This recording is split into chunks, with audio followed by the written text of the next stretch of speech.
Yo, what's up guys? In our last video, we actually showcased the launcher that transformed the way your Firestick looked. However, when we clicked the home button, it didn't go back to the launcher we just set up. So in this video, I'm gonna show you guys how we could fix that.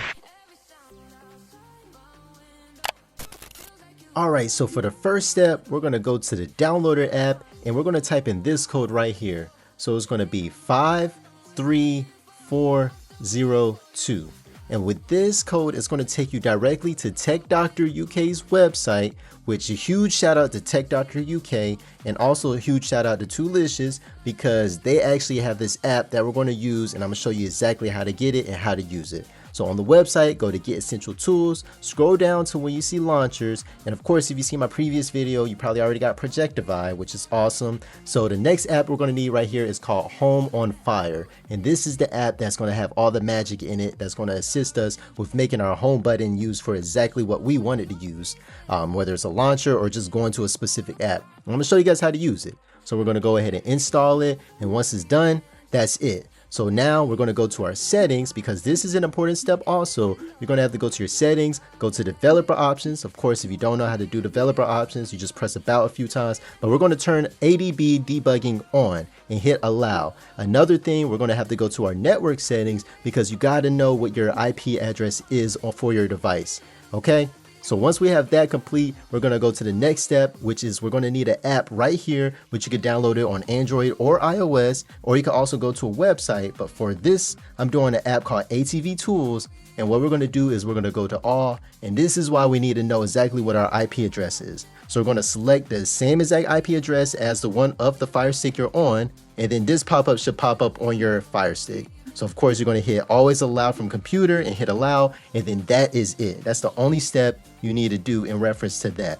Now for the next thing we're going to do is if you go back to the website, on one of the pages he is going to have the exact command that we'll need to copy and paste. So I'm going to have this in the description also, but directly on his website he has a command that we're going to have to copy, and we're going to actually paste the same exact command inside this section of the app itself. So of course you select the Firestick that you're on, you hit the send button, and that's it. So once we do that, we are completely done with this app and we can move back to our Firestick. Okay, so let's go.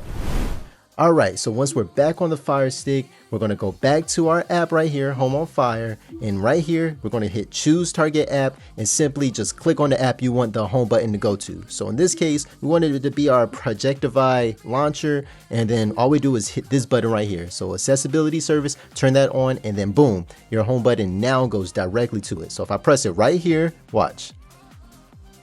Boom. It goes straight to the Projectivy launcher, and now we have our brand new look. So we have our streaming section, we have our gaming section. So if you want to stream some, movies, some shows, if you want to play a game, I'm gonna open up RetroArch. Boom. Let's say I played a game. Okay, now I'm gonna go ahead and press the home button and watch what happens. Boom, it goes straight back to the launcher. So it doesn't go back to the default Amazon. And I know you're probably asking, okay, well, what if I want to turn this off? So in my case, I'm gonna hit the recent apps button just to go back to the HomeOnFire app, and then this right here, all you got to do is turn the accessibility service off, and then that's it. So now I press the home button and it's back to normal, and you can of course make it do whatever you want. But anyway, that's it for this video guys. Don't forget to like, comment, subscribe, tell me what you want to see, and I will see you guys in the next video. Peace.